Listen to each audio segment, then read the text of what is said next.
V soboto 6. septembra bodo ob Šetorovem mlinu v Bojtini pri Šmartnem na Pohorju pripravili slovesnost ob vzpostavitvi čezmejnega muzeja mlinov in dan odprtih vrat. Gre za eno od dejavnosti projekta Od mlina do mlina, ki ga vodi RIC Slovenska Bistrica. Dogodek bo potekal v okviru letošnje prireditve Podobe bistriških domačij. Cilj tega projekta je v bistvu promocija teh mlinov oziroma preprečiti njihovo propadanje, ker to je neka kulturna tehnična dediščina, za katero opažamo, da je v bistvu zelo zapostavljena.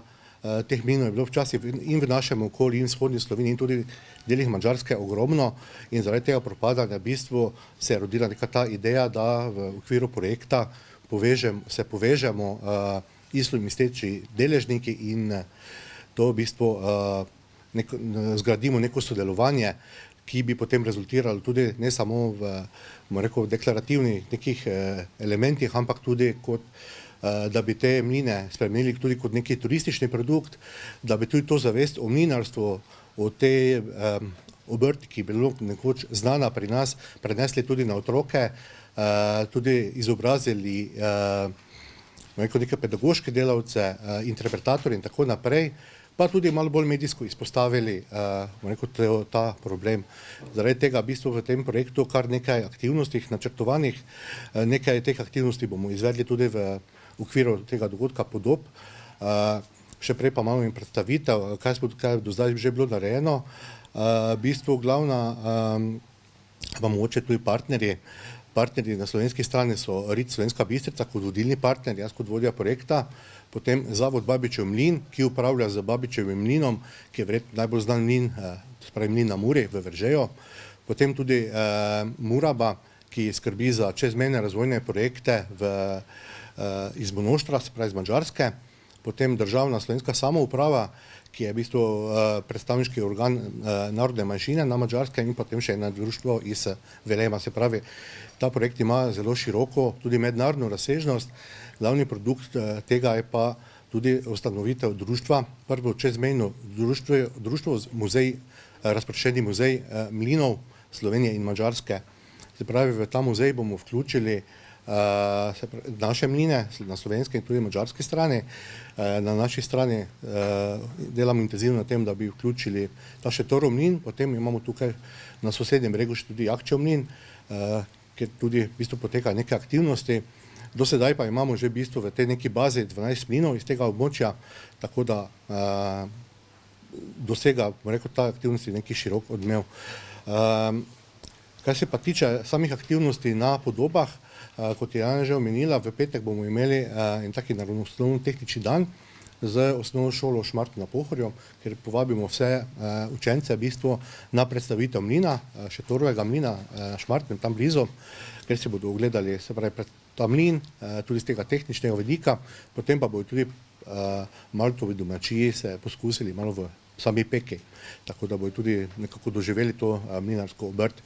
V soboto pa v dopoldanskem času pripravljamo in tako slovesnost o mlinu, kjer bomo naredili tako predstavitev, otvoritev, kjer bomo v bistvu tudi s pomočjo krajevne skupnosti Šmartno naredili taki predstavitveni dogodek. V samem središču dogajanja, tukaj v centru oziroma v Bistrici, pa boste lahko tudi poskusili nekaj pekovskih izdelke, ki se bojo v bistvu pekli tukaj na licu mesta, kot je že Srečko omenil, s pomočjo naših kmečkih žena.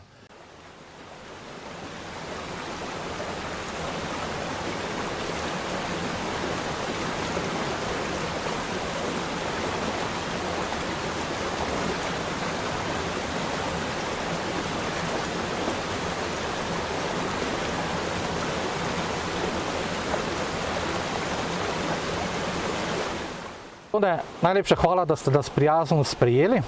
Vem, da ste nas sprejeli na Pohorju in pred mlinom. Dosti več pa ne vem, kje točno torej smo, za kak mlin gre? Gre za Šetorov mlin ob Bojtinskem grabni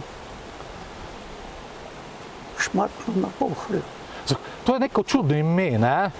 Tam vidimo Šetorov mlin, tega še nisem slišal, ali to kaj pomeni, ali je to lastnik? Šetorov mlin, to je kmet, lastnik tega mlina, Šetori. so bili kje blizu tu, ker tu ne vidite domačije, ker ste rekli, smo v Grabnu. Kje je tu potem lahko domačija? Domačija je tu gor kilometer. Kilometer? Ja. Kilometer stran od domačije, od doma so imeli svoj mlin. Ja. Pa to je potem na njihovi zemlji bilo, ali, Ja. a to je še njihova, to je potem bil velik kmet. Potok je tu. Potok je meja, to je potem šlo za nekega velikega gospodarja. Ja, večinoma mline so imeli Veliki kmetje. Že srednji kmet si tega ni mogel privoščiti, ali? Ja, ker ni imel toliko Ja, seveda, že predelka. žita, pa tega bi se splačalo. Te so pa hodili, ko so bili mali kmeti, so nosili temu kmetu mlin, pa so pa hodili mu odslužovati, kositi, žet. A ja, so odslužili na ta način, Ja, ni bilo treba plačati, so mu na ta način odslužili. Ja, ker on tudi ni mogel se sam.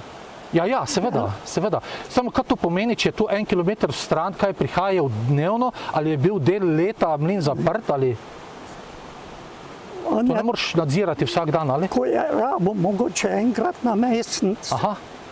vmes so še pa drugi mleli. A ja, za svoje potrebe, drugače so pa drugi lahko prihajali. Ja, Tako da so se morali naprej najaviti, kdaj bojo mleli, a tako da so naredili neke vrste Razpored. Tako. Zdaj, gospod Tone, rekli ste, da so tu seveda mleli žitarice. Je bil specializiran ta mlin samo za rž, pšenico, žito, piro. Kaj je bilo tisto, kar se je tu, ker Pohorje ni znano ravno po žitaricah. Ja, je po rži najbolj. Rž uspeva, ker smo visoko, ne? Oves. Oves tudi. Rž se je mlela za kruh, oves pa za prašiče. Tako, bolj za Krma za futer, za prašiče. polaganje. Ja. Samo na kateri nadmorski višini smo zdaj? To ni tako nizko, ne? Kaj je nad 500? To je krok. 600 metrov. Je 600 metrov. In zdaj, če kmet žive v gor, so tu bile njive, so bile tam, Ja, okrog. vse okrog domačije. Ja. Ker zanima me transport do mlina, ker včasih žakle naložiti, pa to ni kar tako po teh grabnih pripeljati, sploh vreča do sem. A so naredili posebno pot, ali so po vlakah kaki, kako so sploh pripeljali do sem? Ker so bolj pogosto mleli, so to nosili. Koga, kaj nosili so vrečo? Na ramenih so prinesli vrečo sem. Ja, ker je eno vrečo rži prinesel, je bilo mogoče za mesec dni. Ja. Drugače, ker take velike količine pa niso mleli, ker je koliko toliko blizu, pa mlel je, da je hotel. To je fizično vseeno bilo naporno tudi. To so potem, Če je pa bilo malo več, sta pa dva nesla. sta pa dva nesla, a da so se ta na... 40-50 km. Ker te ceste, mi smo prišli tu pa kar dobri cesti, ne? To je potem, ker koliko je star mlin, ne? Kdaj so začeli, Bogdaj To veste? smo raziskovali, pa nismo prišli do nekih. Kaj bi vi rekli, glede tudi na konstrukcijo, kamen, gradnje, čisto vaše osebno mnenje? Mi smo se pogovarjali, da je tam najmanj 150 Ja. Jaz bi mu tudi to dal, ja. Pa često pa ne vem, ker jaz vem, da je tule dol še en mlin od sosedov. In je pred 65 leti je že bil porušen. Je že bil porušen. Tako da so to grobo prej.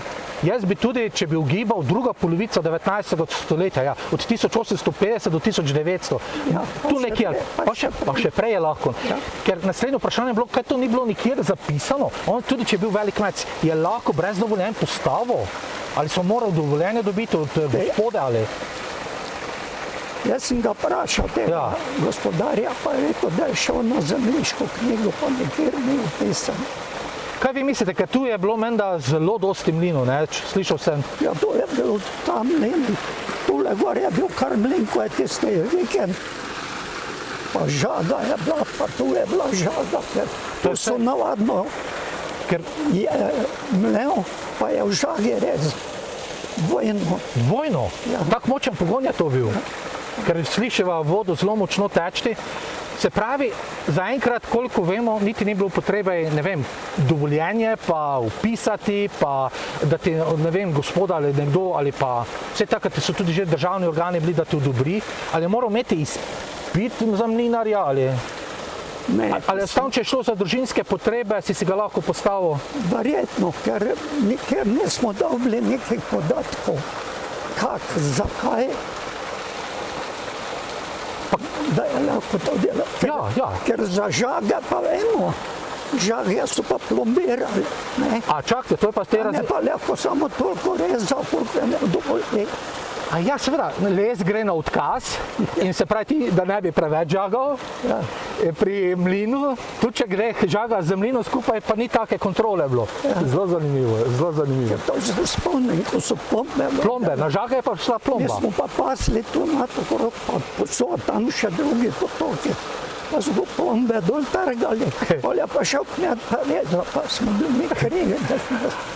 A ja, ste bili obdolženi, češ, to so mi mulci naredili, ja, jaz nič ne vem, ja. Kaj je dobro. Ampak se pravi, ja, nekaj vrste državnega nadzora, vsaj nad les. Nad les je bil nad mlinami. Kaj pa mislite, koliko je bila tu kapaciteta? Recimo ste rekli, da je prinesel eno vrečo, koliko vreč je lahko na dan? Kako je to šlo? To je pa odvisno od pritoka vode. Ja, koliko močno. Bolj je voda močna, več si lahko gor spustil. Pa recimo neko povprečje, ena vreča se zmelje v 2 urah, tako na grob, na palec, bi rekli. Te bi mogla biti hudo močna. Celo, ne gre hitreje. Drugače pa ena vreča, takala voda, ko je zdaj, 4-5 ur. A vseeno? Tako da to se ni dalo, ne vem. To se enkrat šlo skozi bolj na grobo, enkrat da bolj na fin. To je bilo izredno zanimivo. Da je več moke. Izredno zanimivo. Gospod Čahler, omenili ste, da je seveda pridelava moke odvisna tudi od moči vode, ki priteka. Pa ni to hudournik, je bilo kdo te poplave, je kdo lahko to tudi poškodovalo, razdejalo? So bile. Samo sreča, ta mlin ima pred seboj naravne kamnine, take skalovje, da tisto razbijajo tok, pa odbijajo na drugo stran. No, to je se pravi naravna zaščita.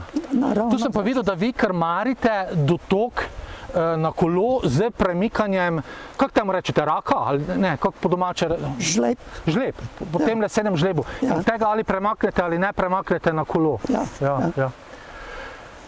Kaj mislite, da bi naj bila prihodnost tega mlina? Bo kdaj še mlel moko, verjetno ne. Kaj bi si vi želite, da bi bilo s tem mlinom? Moko že zdaj mleje, tako da ni problema, če bi zdaj prišlo do. A tako da je v polno obratovalnem stanju? Dela normalno. Ampak recimo, ne bo z tega nekega velikega zaslužka, Bog te daj, da bo lakota, pa bomo rabili tudi take mline, da nam moko zmeljajo mogoče. Recimo tisto, kaj bi si vi želeli, da v naslednjih letih se zgodi s tem mlinom, oziroma kakšno vlogo naj izpolnjuje, nalogo, funkcijo, temu rečemo včasih. Naj samo deca pridejo gledati, tudi to hodijo? Ja, hodijo. Pač, da bi ostalo, čim dlje, da bi ostal, da bi videli za namci, kak je bilo, ker takih mlinov je malo. Je malo. To je bil družinski, majhen, na potoku, v grabnu, skrit. To je res zanimivo. In to je, saj to okrog ni blizu. Ni blizu takega, pa da bi bil v tem stanju, ne? Ja, ker tam je bil na Tinju, je bil eden samo ni interesantno, da bi popravljali, ker to je ogromno delo. To je ogromno dela? Na tem mlinu je vsako leto okrog 100 ur dela. 100 ur dela samo, da... In tu ste vi tisti, ki večino teh 100 ur... Ja, sam ne moreš, moraš imeti prijatelje, pa to, če češ malo okrog pokusiti. Da bo sploh preživel. Ja. Gospod Šakler, najlepša hvala. Saj zato tudi imamo take projekte, kot je ta, da bi ljudje najprej izvedeli za njega, potem pa da bi tudi se odločili, da mogoče po svojih močeh pomagajo. Tudi če bi prišli kdaj pokositi travo, bi že dosti. Ja, vse drugo pa tak. Tu pa tam kaj, prebarvati, kak del zamenjati. Ja. Sicer je pa kamnit, ne? To ima življenjsko dobo, lahko še pa še, ne? Kot ogrodje to vstaviti, no treba streho pa Kaj takega? notrne dele, No, ne, tako. ki so prhni, ker je le vlaga skozi celo leto. Gospod Tone, najlepša hvala za to izčrpno pogovarjanje o tem, kaj je mlin bil, kaj je, pa upajmo, kaj bo. Najlepša hvala. Hvala.